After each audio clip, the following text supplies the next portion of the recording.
Vincent Riesen, on le voit, entre les coûts de production, il faut aller sur place, signer des papiers. C'est très compliqué, s'attaquer au marché russe. Alors c'est un marché qui n'est pas facile, effectivement. Il y a beaucoup de contraintes, notamment administratives. On a l'habitude souvent de se plaindre de l'administration ici en Suisse, mais on est très gâté par rapport à ce qu'on peut trouver là-bas. Dans certains cas, il faut même aller sur place. Obtenir un visa, ça peut être très compliqué. Il faut ruser, obtenir des invitations, connaître des gens sur place. Il faut être très proactif aussi. Absolument. Ce n'est pas un marché qui est facile, notoirement mal classé dans les rankings internationaux sur la qualité de la gouvernance économique. Beaucoup d'arbitraires, un état de droit pas forcément toujours assuré. Donc c'est difficile de naviguer. Et puis, il faut le dire, pour réaliser un marché comme ça, il faut des volumes énormes. Et on n'en a pas, on va les... Effectivement, souvent, même si on parle de niche, même si on parle de petites séries, un petit volume pour un marché de 150 millions de consommateurs comme le marché russe, bah, c'est un volume énorme pour un marché de 300 000 habitants comme le Valais.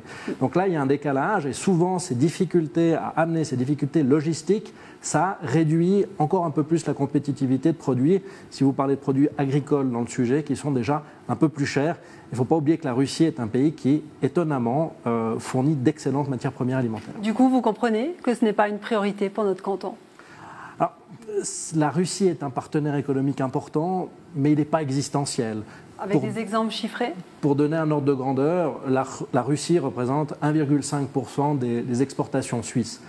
Si je compare avec les 15% des exportations vers les États-Unis ou les 25% de nos exportations vers l'Allemagne, on voit qu'il y a un décalage important. Donc, peut-être plus sensé de se concentrer sur ces marchés-là, tout en exploitant les niches possibles, parce qu'il faut bien réaliser que concentrer tous ses clients dans une petite poignée de partenaires, ça présente aussi ses risques. On l'a vu pendant la dernière crise économique en Europe, où l'économie a quand même souffert du sort économique de ses voisins, et on a vu une redistribution de l'importance des partenaires vers l'Asie, vers l'Est. Et on le voit, les Russes aiment notre canton. Vous me le confiez avant hors antenne.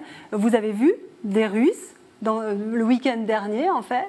Il y a une relation particulière entre les Russes et le Valais, au même titre que la Chine. Absolument. Il y a, avec des pays comme la Russie, comme la Chine, il y a une relation d'affection pour un certain nombre de raisons historiques, souvent parce que la Suisse, par sa neutralité, a su garder des portes ouvertes, a su garder des canaux avec ces pays-là. Vous mentionnez le week-end passé, depuis qu'on a préparé cette interview ensemble, j'étais au Festival de Sion. J'ai rencontré beaucoup de russophones et beaucoup de russophiles.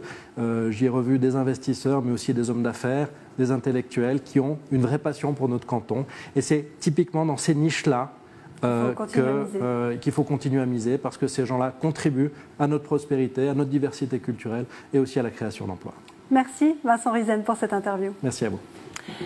La nouvelle série de la RTS